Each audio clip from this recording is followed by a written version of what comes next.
GDP டிஃப்ளேட்டர்னா என்னன்னு பார்ப்போம்.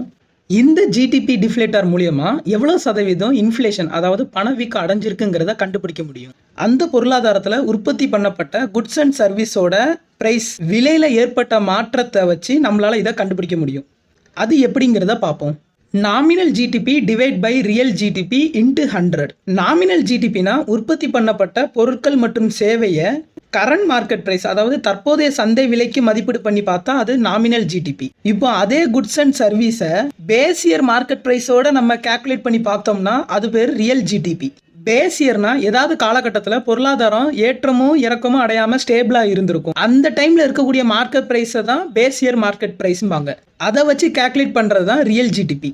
இப்போ இந்த nominal GDP divide by real GDP into 100 போட்டோம்னா எவ்வளோ சதவீதம் இன்ஃப்ளேஷன் அதாவது எவ்வளோ பணவீக்கம் அடைஞ்சிருக்குங்கிறத கண்டுபிடிக்கலாம். இதெல்லாம் தான் ஜிடிபி டிஃப்ளேட்டர்.